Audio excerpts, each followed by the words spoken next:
Welcome, listeners, to another episode of Listen, Learn, and Love, hosted by Richard Osler. My guest on today's podcast is my longtime friend, Darren Parry. Welcome to the podcast, Darren. Thank you. It's a pleasure to be here again. Darren's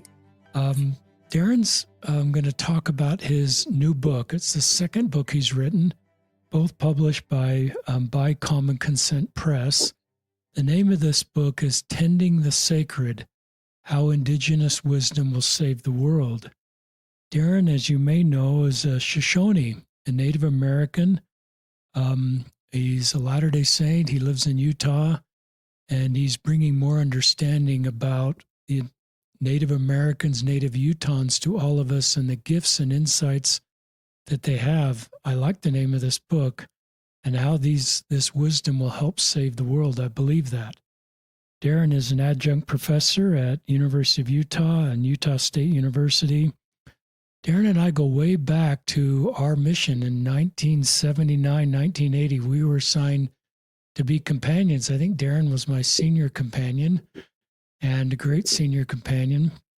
And we served just south of Manchester, England, just south of downtown Manchester. And we were reminiscing some of the experiences we had. But one of the experiences we had was coming home and having our landlady tell us that President Reagan had been shot. That kind of dates us, Darren, because that's a long time ago. And yes, it does. We were pretty disconnected from what was going on in the media, and that was an eye-opening experience, and we're grateful that President Reagan survived. And I'm just glad to have you on the podcast. And I've tried to really understand Darren's work, listeners. We have a daughter, Emily, that's very connected to Darren's work, and it's just so needed in our world, the perspective of Native Americans, and some of the really painful experience that this group has experienced. So with that, I'm hoping you'll connect to Darren's work. We'll link to his social media. We'll link to his book in the podcast show notes. But I'm hoping that if you're not familiar with Darren, that you'll find his voice of bridge building and understanding and humanity very helpful. It is to me. Is that okay for an introduction, Darren? Absolutely. Great. You got it. Yeah, just tell us maybe just introduce yourself, you being Shoshone, what your role has been with the Shoshone tribe, and what you've been trying to do outside of this book, just broadly in our community. Yeah, thank you. It's good to see you again, to have this conversation. And I've been a big fan of yours and the work you do and the community that you do it in. So I grew up in Davis County. I'm a Utah kid. In fact, a lot of my neighbors say, well, I'm a fifth generation. My ancestors came here. And I said, well, when your ancestors came here, my ancestors were already here. And they actually welcomed the saints. So, but then, one thing leads to another, and land dispossession and other things. And then it led to the Bear River Massacre. But I'm born and raised here. One thing about our tribe, which is a little different, our tribe joined the LDS Church in 1873. That makes me a sixth generation Shoshone Latter-day Saint, for good or bad, whichever side of the fence you happen to be on. But that changed the trajectory for our tribe. We were not moved to a reservation. And so that fact alone, we assimilated into the culture very early. But I never lost my Native American roots. And I think even as we served, I made it known that I was a Native American man. And so mainly because of a grandmother who told me story after story after story. And so, I grew up here. Went to college here, but I never forgot my ancestry and how important that was. And as I've gotten older, I've done a lot of different things, but being able to teach not only in the elementary schools and our public school system, but at the university level, I think this Indigenous wisdom is needed in our time. And I had a student at the University of Utah say, after one class, how could I have gone to 4 years of college and never heard this perspective before? And so, you know, I'm not here to say this Native American perspective is superior in any way. I just think it's a different way to look at the world, a more holistic way to look at the world. So uh, I've been on a mission to just share the perspective of Indigenous people. And when I say Indigenous, not only the Shoshone people, but Indigenous, we're all Indigenous to somewhere, aren't we? And so, but that Indigenous wisdom that's been around for thousands of years carries vital information that could transform how we live. Even in today's modern world, it's applicable. And so I've just, the last few years especially, just the older I get, the more I think liberal I get, if I can say that. And it's just making sure that we're taking care of everyone. And one thing that really strikes me about Indigenous ways of knowing is we take care of everyone. The most marginalized are the most important, in fact. My grandmother said our communities are only as strong as the most vulnerable within our communities.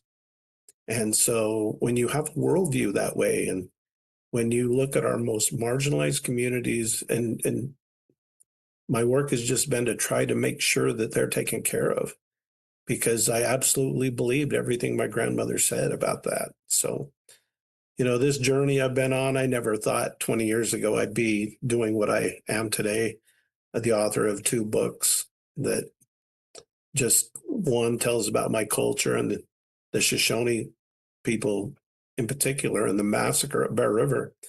But then another book that really speaks to Indigenous ways of knowing and Indigenous ways of living that has been here for thousands of years. So I'm grateful to do it on that level. Richard, I went to 58 elementaries this year, and I take a tote of artifacts and I share it with the children, and I just talk about Shoshone culture. I keep it age appropriate, and mostly fourth graders here in Utah, because it's Utah history in fourth grade. But I want kids to be able to hear about people that have lived here for a long time, and how they lived in reciprocity and how they took care of each other as a community. And I think, from our LDS upbringing, how we're going to take care of each other in the future. So, all of those things are vitally important to me. And so this second book that I wrote really speaks to the heart of Indigenous wisdom, Indigenous knowledge, and how we can transform the world that we live in today. Look, I'm smart enough to know that we're not getting rid of this capitalistic machine that's been built around us. Academia is set up to perpetuate that capitalistic machine.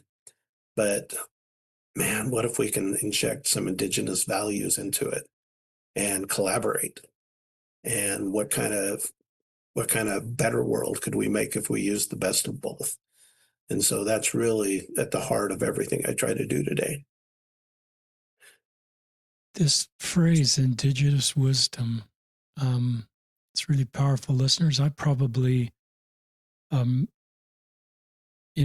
history of the United States is people, I'm a white Caucasian guy with no Native American blood that I'm aware of. So I'm part of this group that came to America and colonized America and probably thought, I'm speaking for my ancestors, that we had a better way, and didn't value the words and insights of Native Americans. And I think that's a mistake that is commonly made in humanity, is somebody who's moving into a land thinks they know better. And I recognize there's real challenges in America right now. I'm with the deeply polarized society we have right now. So talk about just, I don't know if you want to take on specific issues like, we're polarized. So how can Indigenous wisdom help us to become less polarized and more united as Americans? Do you want to take on that one, or do you want to talk? That's a big one. So or anything you want to take on, just how Indigenous wisdom can help us improve our lives now.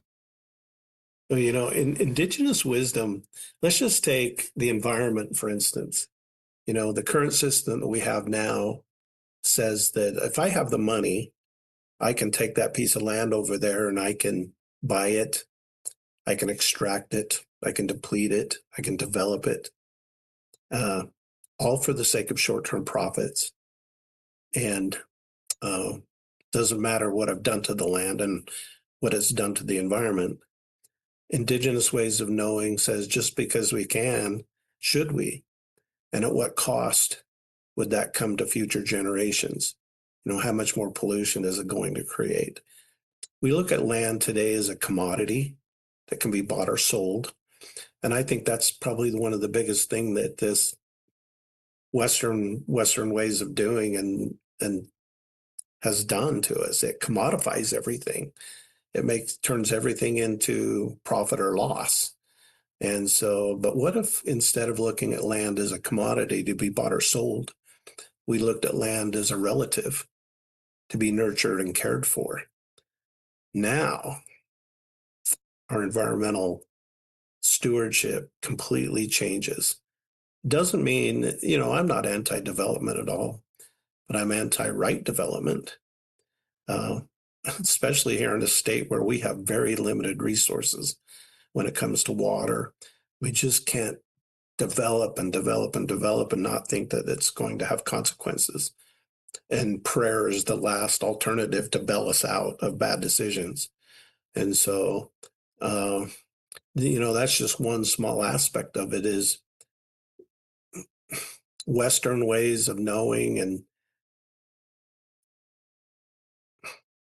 Western education systems that prioritize standardized tests, get ahead at all costs. It ranks who we are, it tests us, versus Indigenous ways of being more holistic, living in reciprocity with not only with the land, but with each other, making sure that everyone in the village is taken care of, as opposed to looking to get ahead at all costs, whatever that means. And that's the current system that we have today.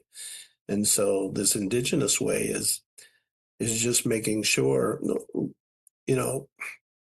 that we're making sure the most vulnerable are taken care of. And we're not making selfish decisions that will help us and our family.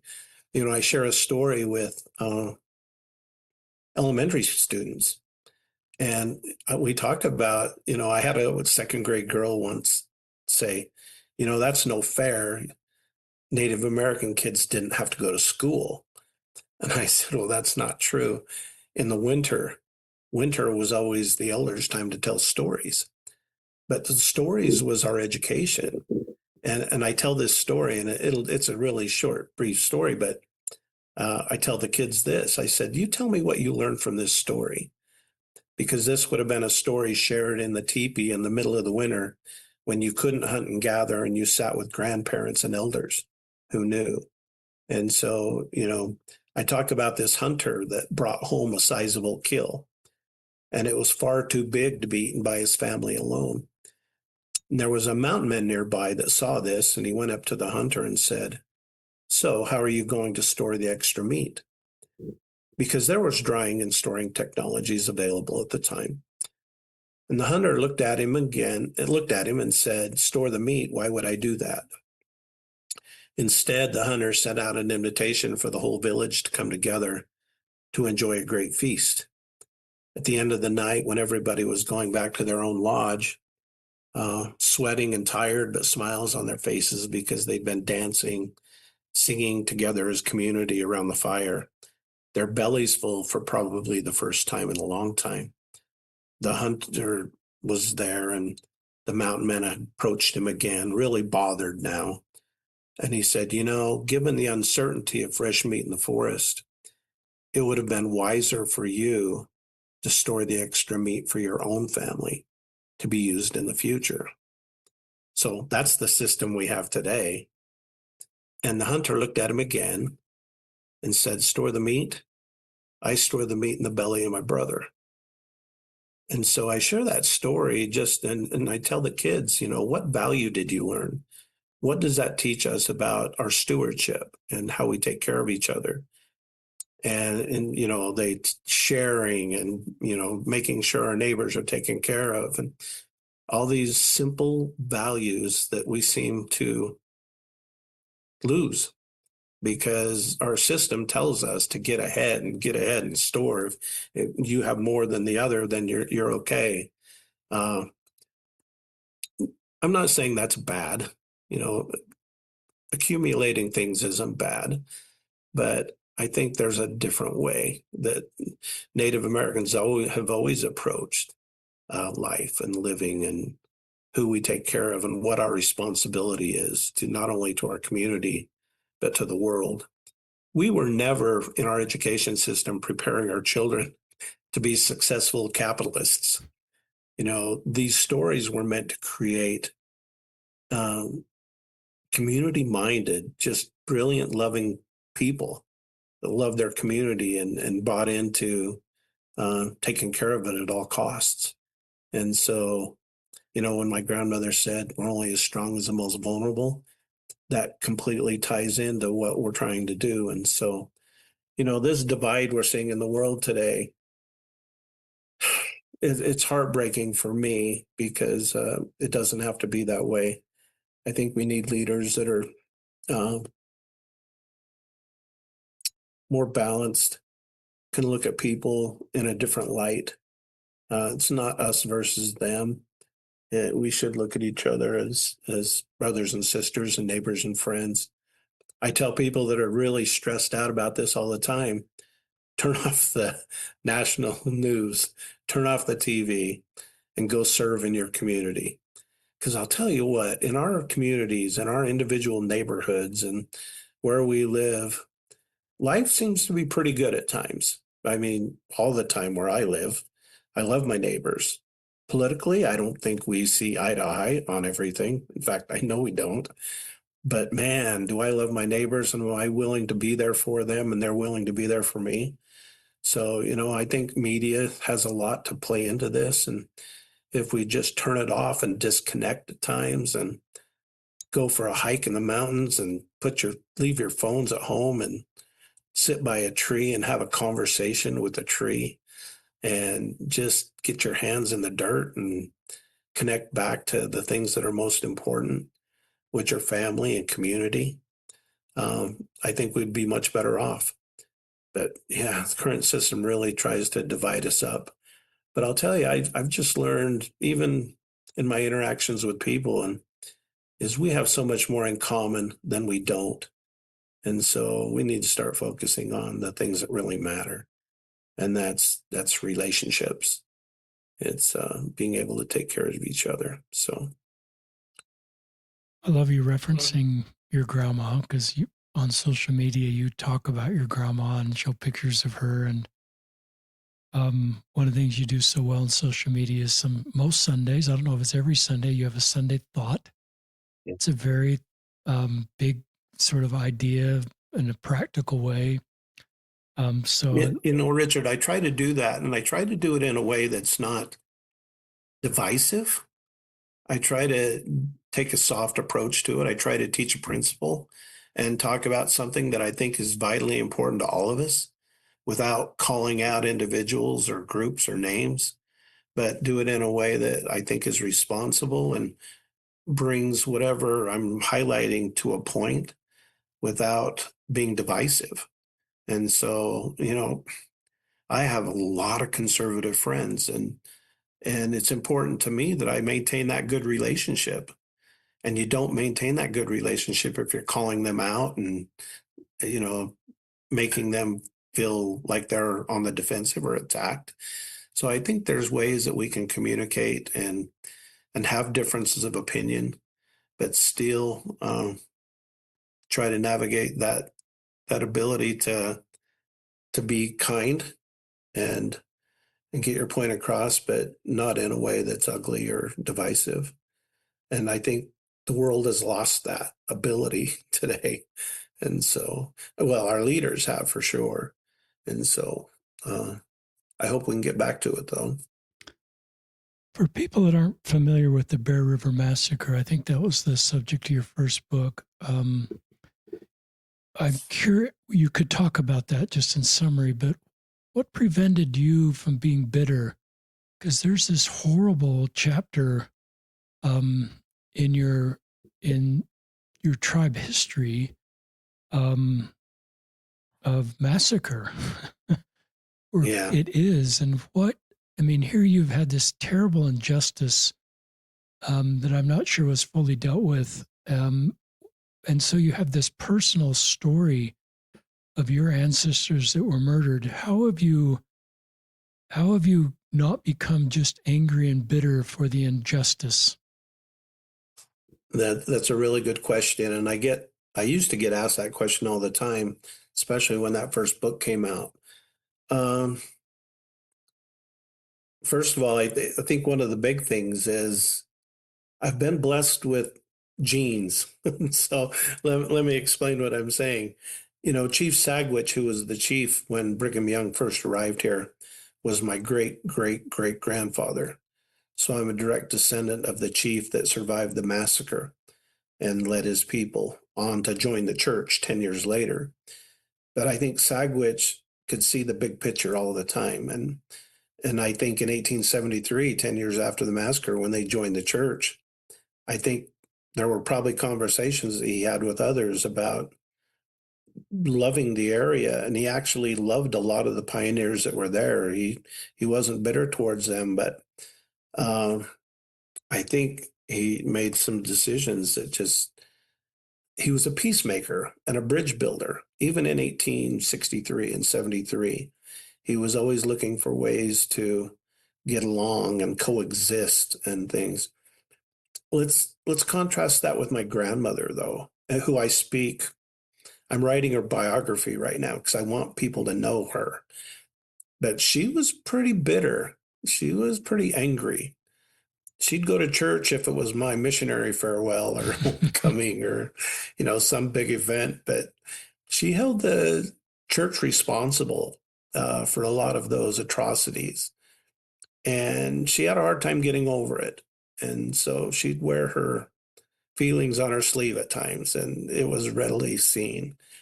Do I blame her? Do I have harsh words for her? The way that was her way of doing it.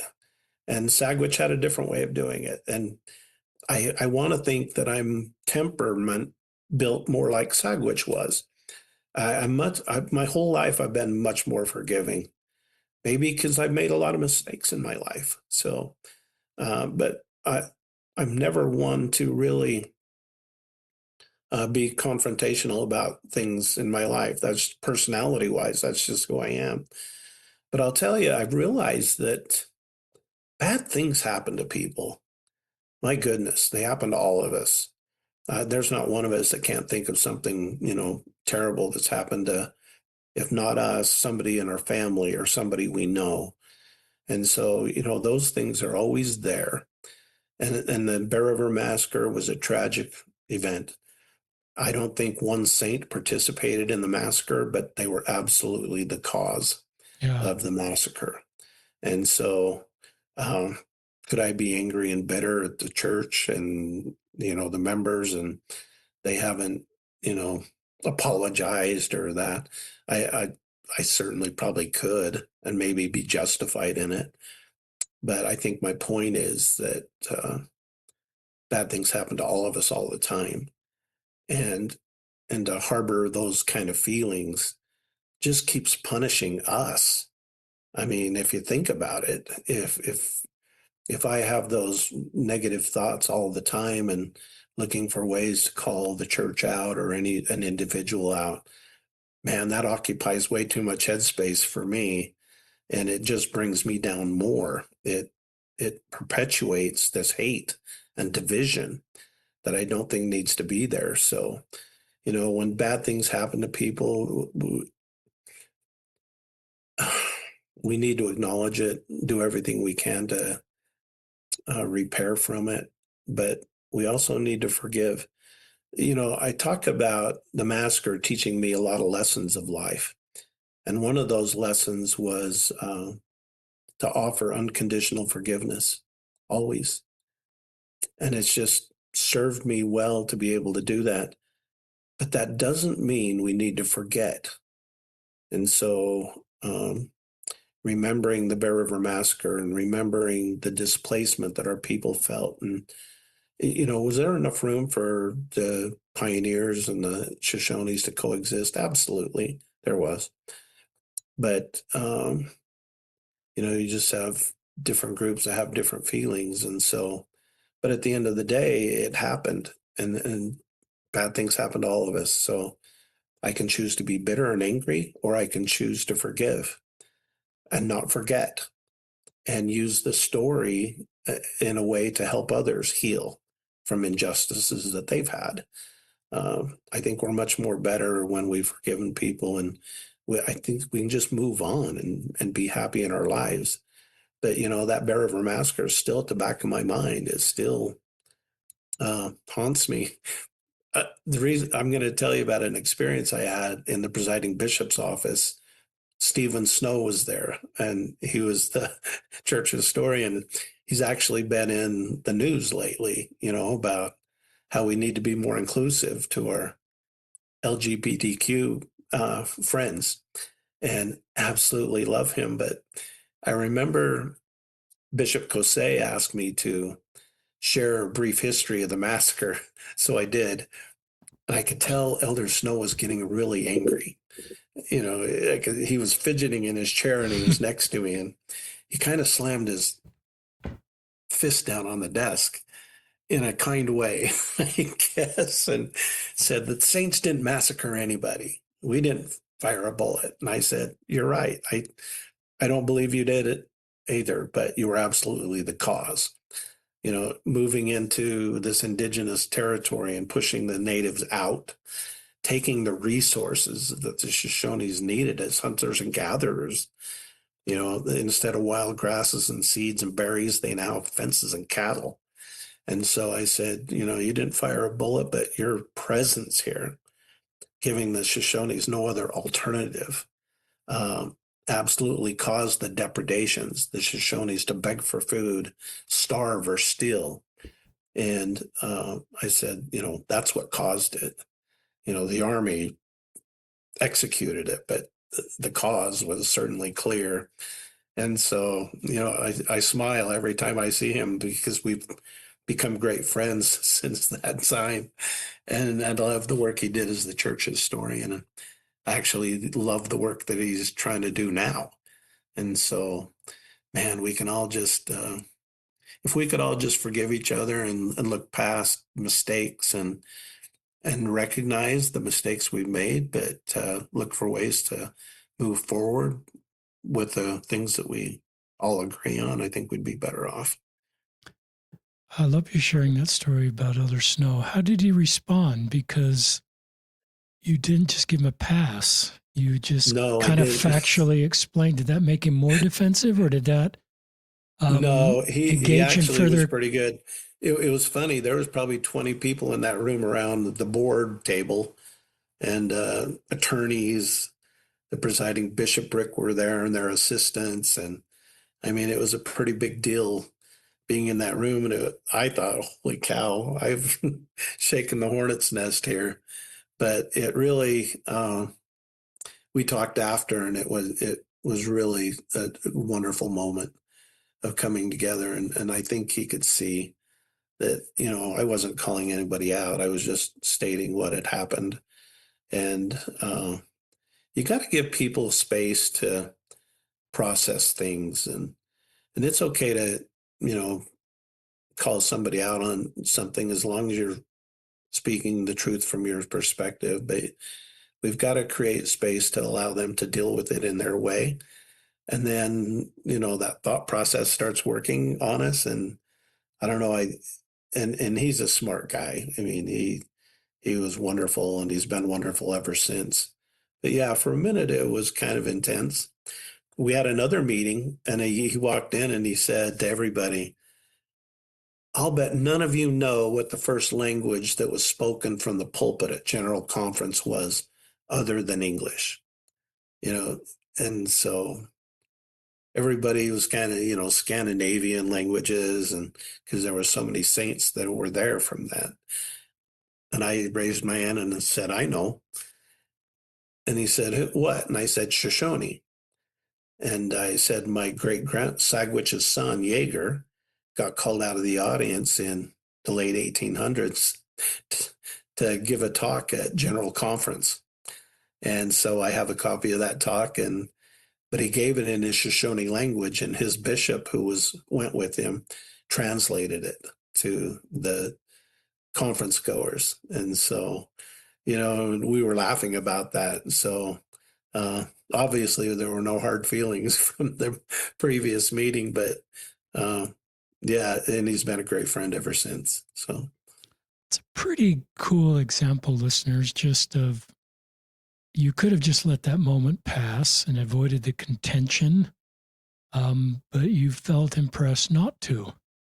And just the setting of that, it's more than Elders Quorum Relief Society. It's like this, it's the first, the presiding bishopric, and you in just a kind way, with facts, not polarizing language, just explained, what you knew, and then you gave him space to process that.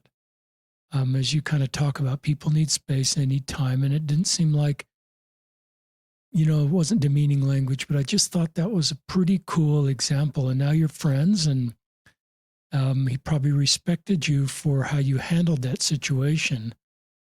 So I just think part of doing what Darren's inviting us to do is at times have conversations that we just don't avoid. Sometimes our strategy is to avoid things. That's what I do sometimes. And then sometimes that gnaws on me worse than just being upfront with how I feel. And then it allows healing and bridge building that Darren's talking about to happen. That's a great example. And you're right. He's got a couple great gay granddaughters. And if you're following the LGBTQ news in Utah, he's been talking about supporting his LGBTQ granddaughters and how we need to do better to do what your grandmother is doing, is help. We're only as strong as the most marginalized, and we need to help them feel more included. So really appreciate his voice in many ways. yeah, I do too. I have a daughter that falls into that category too. And so, but even before that, even before I knew anything, I've always been an advocate for the least of these, I guess you could say, what society deems the least of these. To me, they're the most beautiful part of our world. I mean, could you imagine if we were all the same? And I just appreciate and love the diversity that we have. And I don't know, I believe in a kind, loving Heavenly Father that loves all of his children the same.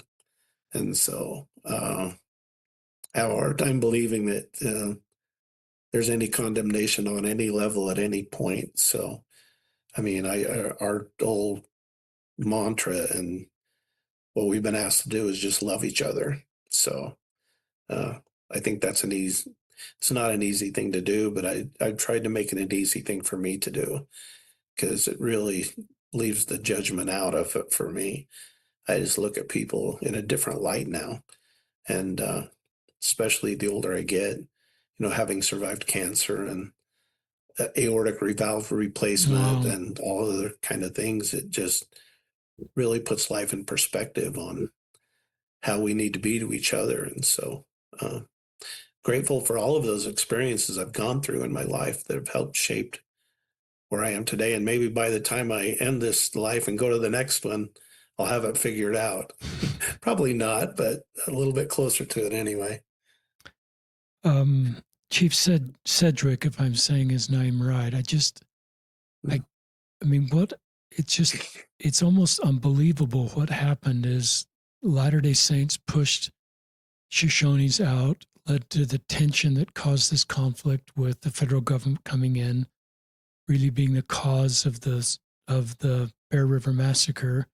And 10 years later, he joins the church. It's just unbelievable. And, it is interesting. And it's like your worst, joining forces with your worst enemy. And there's two scenarios at play. Shoshone, well, oral history says that the Shoshone leaders were starting to have spiritual manifestations. And one night, three men appeared to one of our leaders in a dream. And three men appeared to him and told him of a God among the Mormon people. And they needed to quit their roaming ways and needed to send for missionaries that would teach them what to do. And so for oral history, that's how I've always been taught. I thought that's how we joined the church. And now being in academia and hanging around with different knowledge systems, I guess I could say, more progressive knowledge systems. I had a history teacher tell me that's BS. He joined the church to save his own, butt. And I'm going, well, if Sagwitch was a smart leader, he probably assessed all of the information available and thought, if I want to stay here, if I want to live here where my people have lived for forever, then I kind of need to join the group that's here. And so for me, there's room for both of those That's scenarios. great. You can have a spiritual manifestation and still work through the system and the problem and come up with a decision on your own. It's not one or the other for me. It's you can accept both. And I think our Heavenly Father expects us to do both. Work it out. What's the most prudent thing that we can do to save ourselves? And then have confirmation of the Spirit, like our oral history tells us. Those things are in opposition to me at all. So Talk about indigenous wisdom. You talked about the environment. Are there other, and I think of the Great Salt Lake, sometimes the environmental issues are, we don't feel responsibility to that until we sort of recognize, like in the Great Salt Lake, the impact to all of us if that lake dries up and it sort of gets broad support. But I don't know if you want to talk about more environmental examples of indigenous wisdom or other examples where indigenous wisdom can benefit our lives. well, the environment is such a big deal now because I think we're creating an environment that's unsustainable. And I don't think we can keep doing things the way we've done them if we're going to, not us, because Richard, I think we're down the road a ways. So, we've lived a okay life. And if we check out in the next 10, 20 years, we've done our deal. But, who I'm worried about are my kids and grandkids. What kind of world are we leaving them? And so if the science is correct, we're leaving them the world that will almost be unlivable. I mean, as we know it. And so, you got to pay attention to those things as a crisis. And so, you look at the Great Salt Lake, you look at other environmental things. And I made a social media post today that just said, all the science in the world won't make up for our selfish behaviors. Hmm. And, these environmental crises that we're in today, we think we can solve them with science, but we can't. I mean, I heard a lecture by a scientist one time that really had a profound impact on me. And he said that as a scientist, I used to think the top environmental problems were biodiversity loss, climate change, and something else. And he said, I thought with 30 good years of science, we could solve those problems. But he goes, I was wrong. The top environmental problems today are selfishness, Hmm. apathy, and greed. And to solve those, we need a cultural and spiritual transformation. And we scientists don't know how to do that. And so, when I made that social media post, all the science in the world won't make up for our selfish behaviors. It's absolutely true. We can solve the Great Salt Lake tomorrow, but we don't want to solve it. We don't want to make the hard decisions that are going to be needed to do it because of our selfish behaviors. These are problems that are moral, they're values problems that we face today. Every environmental challenge we have is a moral dilemma that we've had to. We want more, we extract more, we want a better life, we want all of these things. And we just can't do that. When you look at the earth as a commodity, then we're going to reap the consequences of that. And we are today. So, I talk a lot about the environment, but I speak a lot about it in the ways of, this is where we're at. But maybe we ought to start using this traditional ecological knowledge that's been around for thousands of years. For the life of me, I teach in academia. I teach at the University of Utah and Utah State. I can't for the life of me think that there's been a system out there that's thousands of years old that's been developed through observation, adaptation, all of these scientific methods of learning, but we dismiss it as unscientific. And so, the Great Salt Lake, for instance, they've created the board. Brian Steed, a good friend of mine, is a commissioner of the Great Salt Lake. He's put together boards and commissions. There's not one Native American on any of those. They're farmers, ranchers, businessmen, developers, the decisions makers. But they're looking at the problem completely wrong. They're not problems that can be solved with better technology. We need technology. I'll be the first to admit we need the technology. But until we start combining values with that technology, we're not going to make it because they're values problems. And so when you assume that scientific knowledge is superior to indigenous wisdom, you make collaboration impossible. And I think that's what Wow. it's Can you really going just to say that take. again? When you assume that scientific knowledge is superior to indigenous wisdom, you make collaboration impossible. Wow. And I think that's what it's going to take. And that's what my book really speaks to. Collaborating. Let's use the best of science. We need it. But what about this indigenous value system that's been around for thousands of years? And we need that too. And if we combine the two, I think we have a chance. I call it two-eyed seeing. We see through one eye this Western scientific ways of knowing, but through the right eye, we see this indigenous wisdom that's always been there. And what if we start using both? And can we create a better system? And I absolutely think we can. And when I wrote the book, I really thought this can lead to real transformation because I'm not dismissing what we're doing. I'm actually advocating for more and better technology. But until we start putting some value systems back into the equation, we're going to be in trouble.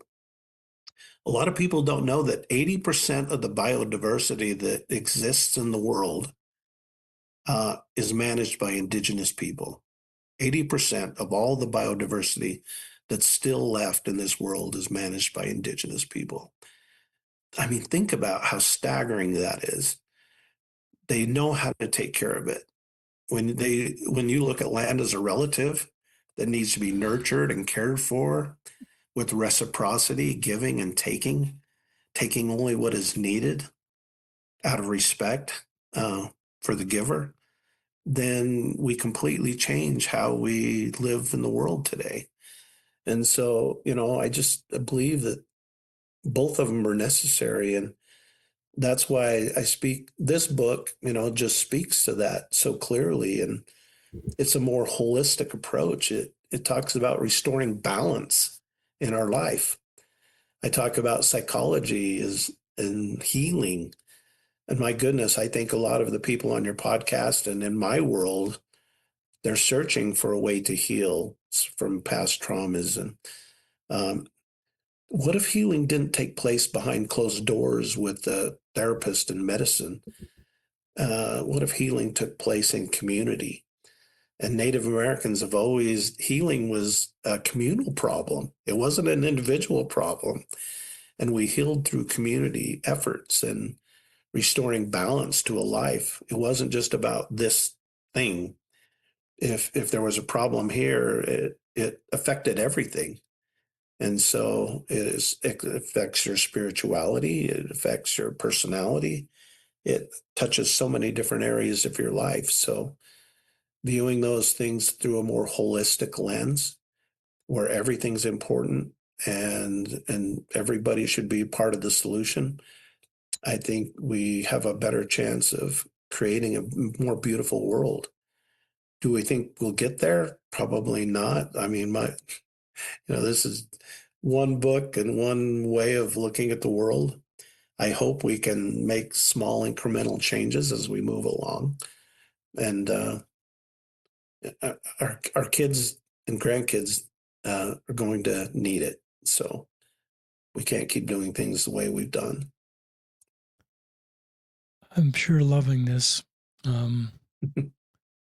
I love, a values-based approach. I love you talking about, we got to save things for children and grandchildren. We've got to learn how to do better. One of the things culturally I'm sometimes aware of, listeners, is kind of our prosperity gospel that's part of our culture as Latter-day Saints, that a sign of, wealth accumulation, big homes. This isn't our doctrine, but sometimes culturally that's a sign of God's love for us or God's favoring us. I was kind of triggered once in a church meeting where we were talking about the need for couples to serve senior missions, and the General Authority 70 talked about, kind of joking, that when we get to the next life and we see our mansion, he likened it to big homes, and those that hadn't served senior missions, their homes were not quite complete. And that bothered me on a few levels. The inference that, they need to sort of a little bit of spiritual manipulation to serve a senior mission, which is a great thing to do, but maybe not everybody's calling. And this whole idea of that we're taking this big house metaphor into the next life to somehow show that we've accomplished our mission on this life, and that how God is rewarding us in the next life with a big mansion. And I think that's symbolic, not physical. And I think the General Authority 70 would agree with me. But it just is something that seeps into our culture, that that flies in the face of what you're trying to invite us to do, Darren. And so one of the things we can do is change the culture, listeners, where we're not talking like that. We're not talking about a prosperity gospel. We're talking about beautiful environmental outcomes to show how God loves us, as an example, or not looking at prosperity gospel, but looking at harmony with the environment as a sign of peace. So any thoughts on that? Is that okay? And just things that we can do better? I had a thought when you were talking about that. I gave a lecture at the University of Copenhagen a few years ago. I was invited over there to give a talk about climate and environment. They're a big climate change university in Denmark. And so I gave this talk, and on the last night there, we were there 10 days, I met with a group of grad students, and we're sitting around, and they drink a lot of beer there. And the students were, having their way, and we had the greatest conversations. But I asked the students, because before I went, I did some Google searches and found out they're voted the happiest people in the world every year. And so I said, so what makes you guys the happiest people in the world? Hoping the answer wasn't the beer in front of them. But they said, a girl said, we have a job, all of us have a home, and we have health care. What more do we need? And the whole flight home, and it was a long flight, I thought, how much do we need? How much do we need? Do I need that big, monstrous, 5,000 square foot home? Do I need it? Or, do I want it? And so that thought process has really bothered me over the years. And it doesn't keep me up at night, but I certainly think about how much we need. And then I went to the temple not very long ago, and I left, and I was driving home, and I just had these thoughts. I said, the Savior's way, and the way we're going to be asked to live in the future. Uh, if I was to explain the law of consecration to anyone outside the church, not in a religious context, but this is the way we're going to live.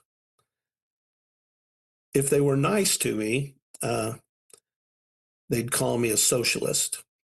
If they were being mean to me, they would call me a communist. Yeah. And I thought, but this is the Savior's way. This is how the Savior is going to require us to live. And I thought, why is it such a disconnect for us then to want to make sure everybody's needs are taken care of, even if I take less?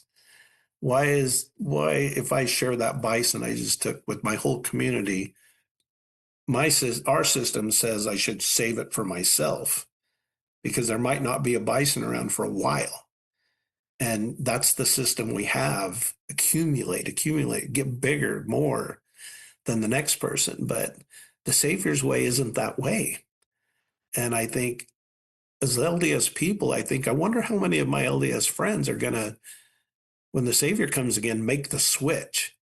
All of a sudden, they're giving up their mansions and giving up their toys and being asked to live the way our Savior has always advocated to live, in community and taking care of each other, the way Native Americans have lived. I just think, I wonder how many are just going to say, yep, I can do that, and give up that life that they've created for themselves. So, that whole thought process is just sometimes makes me crazy that we're going to, I think, well, we're going to be asked to live the way my people have always lived, in community, in village, in taking care of each other, making sure the most vulnerable among us are taken care of. And until then, I guess we just do the best we can. Pretty powerful stuff. You've been a great mentor to our daughter, Emily. And she's wired for causes in the environment, but I think she represents many, many people that are influenced for good because of you and your one-on-one mentoring at times with people, as well as I think of all the fourth graders that are eager to learn and how their perspective may be changed and their values may have changed a little bit because of the work you're doing. And it gives me hope for the future. There's a lot of people that care.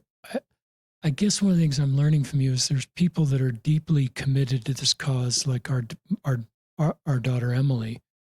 But I think for this to scale the way it needs to scale is all of it. It can't just be, it needs to be, everybody's concern. And we may not need to do it full time, but we can do more to do the things you're inviting us to do, even if it isn't our number one or number two or number three cause.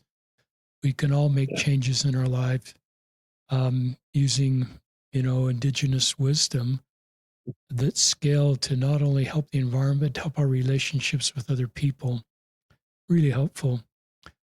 Yeah, I agree. And Emily, your daughter, has been a really blessing in my life too. And I see in her, and I actually had her come teach my class at the University of Utah. That's right. She guest lectured for my class because I valued that perspective that she has and the way that our young people are looking at the world today. And, when I leave class every day, I have hope because I think our kids really want to see it done differently. And that's what really brings me hope in this world. And if I can help in any way to help facilitate that a little quicker, then, then that's what I'd like to do. But I think our kids are understanding and they're seeing the problem and they're seeing the ways that we can fix it. So, and I absolutely believe we'll get there. It's just, I hope we get there sooner rather than later. Listener, this is a little pivot, but still kind of in this general space. My couple sons and I, Matt and Ben and I, went to Oklahoma City to watch Game 5 of the NBA Finals. It was kind of a bucket list. I've never been to an NBA Finals game, and we went, and we got there the night before, and the game was in the evening. So during the day, we spent time in Oklahoma City, and one of the things we did is what we often do is try to find the history of a city. And you're nodding your head because you probably, and we got to, um, we learned that this was quote unquote unassigned land that white people moved into rapidly once it was unassigned land and occupied it. And I just thought, I've never heard the term unassigned land. Is that just a term to help me, a white guy, feel comfortable about what happened to Oklahoma City? Then we did a little bit of digging and we realized that, oh, there were, I think, Cherokee people that occupied that land. It was their land and they were driven from that land, and then it became unassigned land and really desirable land that white settlers moved to. And I just thought about the erasing of the history there that I was reading in Unassigned Land. I don't know if I've got the story straight, Darren, and I don't, but I just recognize that that's a common story probably in the United States that makes us uncomfortable. Maybe not you, but makes us uncomfortable with this simple narrative we have but it's complex. And, Yeah. Native Americans were driven at force from their land. Any thoughts on that if you want to take on that subject? Yeah, I think in Oklahoma, that's the only time that term unassigned land has been used, because Oklahoma was the great dumping ground for 30 something tribes.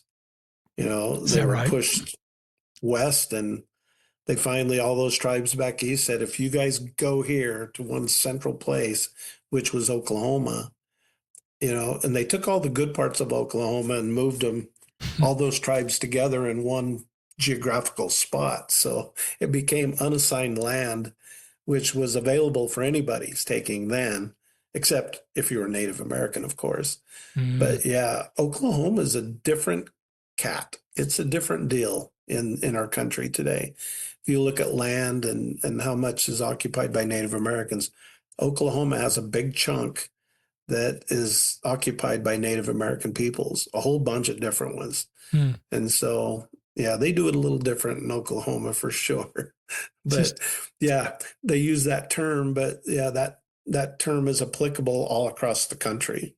mm. Uh, and it was done in many ways, different ways in every state. So yeah, I am completely up on unassigned land. And even out on the Ute Reservation, this great big reservation was created, but it's a checkerboard today because they opened up allotments for non-natives.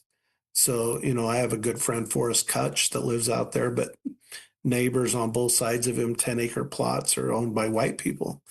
And so it was just a way for the government to, well, if you're not going to take it, then we're opening it up to others to take it, even if it was already reservation land. So, yeah, that concept, that term, um, they tried many different ways to take native lands from people, even land that was given to them by the government themselves as a way to, I don't know, assimilate, just change who they were. So it's it's com- complicated. it's complicated. And, my original exposure to Native Americans is the Thanksgiving story where we all sat down and shared Thanksgiving dinner together. And I obviously didn't know how complicated it was, and how devastatingly painful it has been for Native Americans. My brother Jeff is a history professor. Jeff at the University of Oregon has written a book Yeah. called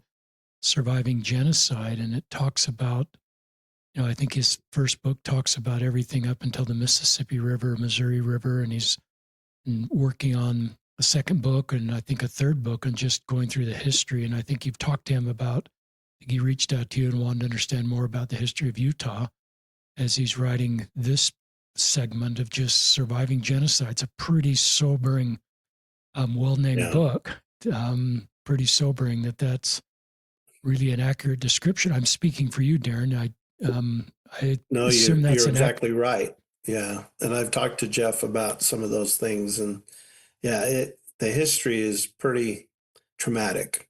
yeah, And so, but we need to look at those things. And I had a fourth grader tell me one time, we're looking at this, we're at the massacre site, and we were looking at this tree that people hang things in uh, as an honor gift, I guess, for what happened. And one of the fourth graders noticed there a mirror hanging in the tree. And the boy said, "Why do you think there's a mirror hanging in the tree, this honor tree?" And I said, "I don't know." I had no clue. But the smallest girl in the class raised her hand and she said, "I know why it's there. It's there to remind us that we did this. And if we don't learn Wow. from history, we could do it again." Wow. And so, hearing that from a fourth grader, my hair on my head stood up. It was like, holy cow. But a fourth grader got it. She completely understands why we need to bring up these things and why we need to learn from them.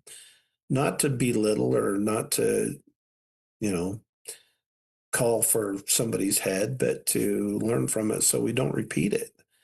And I've heard that phrase repeated all the time. We learn from history so we don't repeat it again. But my gosh, a fourth grader saying that in that way really brought it home to me and why it's important that we learn from some of these things. But I guess for me though is once we learn from it, what do we do? How can we be better by knowing it? And how can we come together to make the world a better place? Because that should be the goal for all of us in whatever work we all do. Powerful. I am aware, that seems like we're trying to erase history around Native Americans, around Black people, perhaps LGBTQ people, and just I think history is our friend, like you're sharing with us, Darren, and that fourth grader understood. And I love that not just knowing history, but your point is, what are we going to do about it? Yeah. So I love your great heart. I kind of want to go back knowing what we know now to Manchester, England, because I don't think we'd sleep at night because I'd be talking all night to you about this kind of stuff. But I don't remember having any conversations about Native Americans back then, but we were just doing missionary work and trying to help people find the hope in the gospel Yeah. of Jesus Christ. But it's crazy that we spent, I don't know how long we were together. I don't think it was a very long transfer, a couple of months maybe. Yeah, I think it was about 3 months. 3 months. So And yeah, and you were brand new, I I thought. think I was Or really you hadn't new. been out very I long. think you were like my second or third transfer. And I'm grateful for my mission president giving me really good, thoughtful guys. David Rutley is one of our joint companions who's been a member of parliament in England. Yeah, And yeah, I consider you, like him, just a great leader in our world and in our country and the work you're doing. So, listeners, please check out the book. I think it's not like if you're interested in Native American history, read this book. That would be great. But if you're interested in values that, are scale to the challenges we all face from the perspective, from this term, indigenous wisdom, maybe a situation we haven't even talked about that's you're kind of working to find a path forward. I think you'll find Darren's book has these values that scale to other issues we haven't even talked about, just like Christ's ministry does. So we'll link to that in the show notes, and I'll link to Darren's social media in the show notes because you do a great job on social media. We're both really old for social media. But we are. you do a terrific job on your Facebook. Anything just in this last segment, is there anything you'd like to share with our listeners? I just think that we are so much better together. I love the diversity that we have in our culture today. And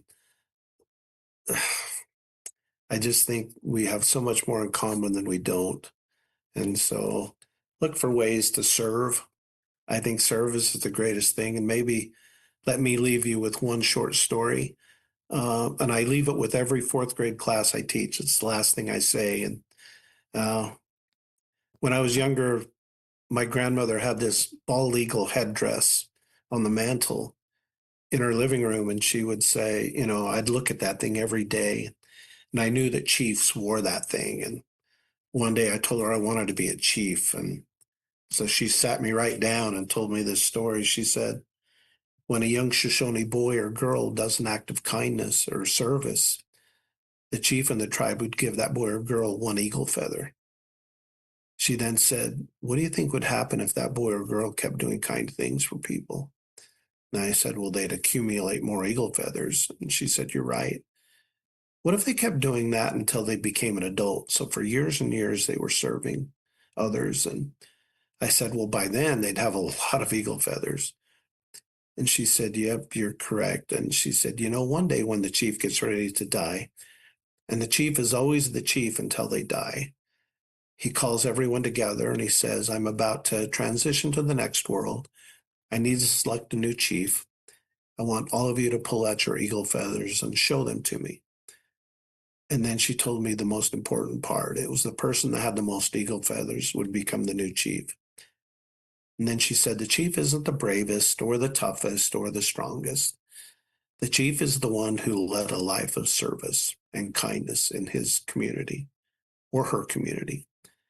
So she said, go be a chief, be a good sibling, be a good person, serve others. If you will do that, you will become a leader in your community. Leadership that's not rooted in power and authority, but in love and kindness and wisdom. And that's the kind of leaders the world needs today. And so maybe I'll just leave you with that. That's great. Thank you, Darren Parry, my friend, and your soft, good heart and your work to build bridges in our community. So this is Darren Parry, Parry. If you stalk him on Facebook, you got to spell his last name right. And Richard Osler signing off from another episode of Listen, Learn, and Love.